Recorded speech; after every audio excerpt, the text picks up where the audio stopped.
We have talked about Obama's lack of action towards Iran and his seemingly indifferent attitude towards our once ally Israel. Joining us now is Ken Timmerman, who has been monitoring this outrageous situation.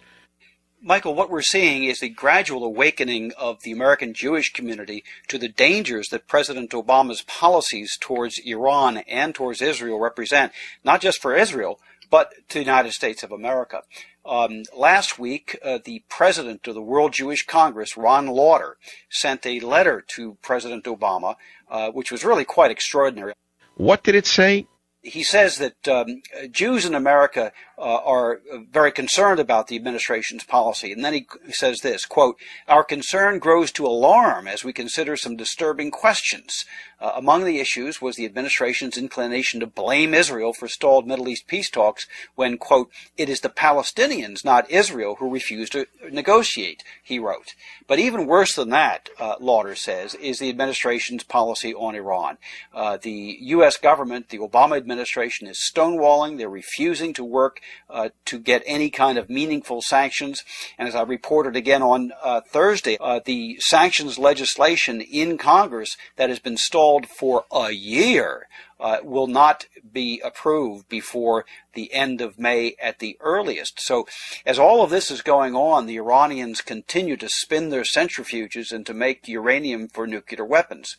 Now, Ron Lauder was not the only leader of the American Jewish community who was complaining recently. Nobel Peace Prize laureate Elie Wiesel joined the effort. He took out a full-page ad in the Wall Street Journal and the Washington Post to express his anguish over Obama's assault on Israel's right to build housing for Jews in Jerusalem. And he said this, quote, "Today, for the first time in history, Jews, Christians, and Muslims all may freely worship at their shrines.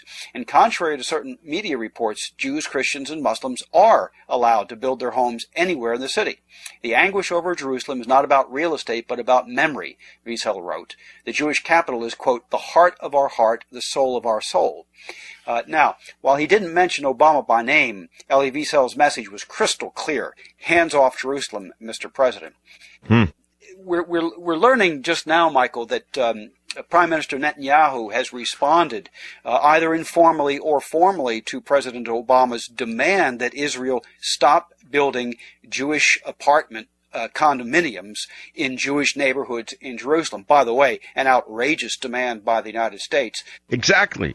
It was pointed out to me recently by a number of Jewish leaders that the parts of Jerusalem we're talking about here, where those apartments are being built, have been incorporated in Jerusalem into Israel proper since 1967.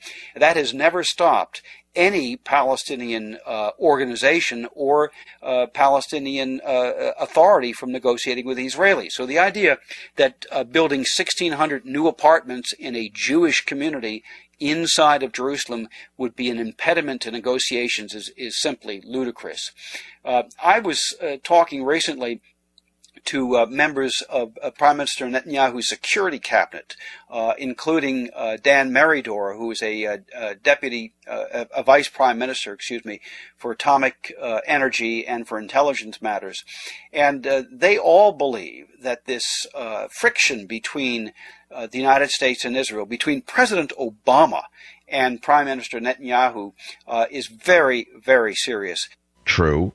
Now, they're trying to put a good face on this, Michael. They're trying to say, well, Israel and the United States have long-standing ties, have historic ties, an alliance, but nevertheless, they do understand that serious things have gone wrong, and they are really hard-pressed to understand what Obama is trying to do. In my discussions with them, Michael, I've got to tell you this.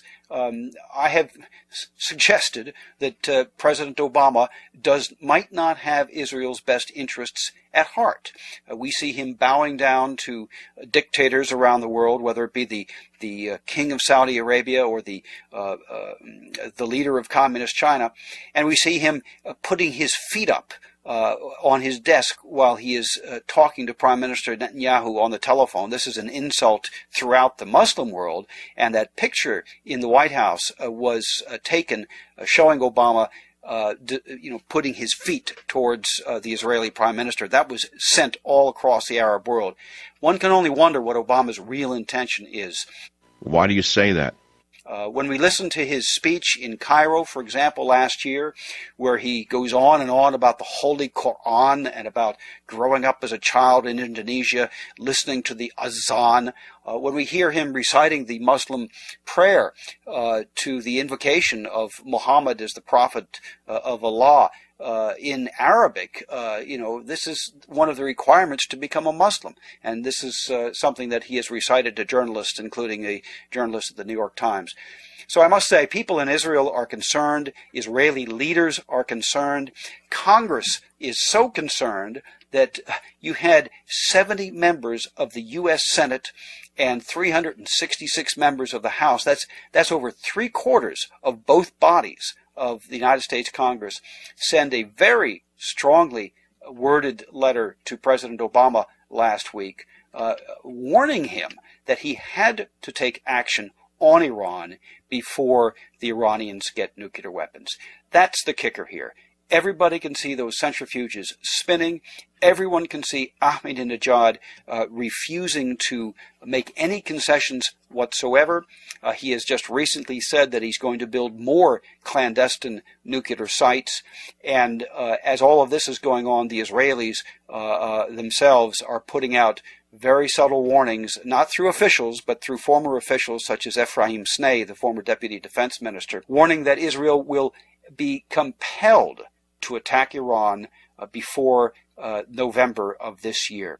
Really? Mr. Sney believes that will seal Obama's political fate, but I'm not so certain about that, and I am very concerned, as are the sources that I've quoted in these articles recently, that President Obama has another design for Israel, has other intentions for Israel, and they are certainly not in the interests of the Israeli people, and they're not in the interest of the people of the United States of America. Let me just tell you one more thing on that note.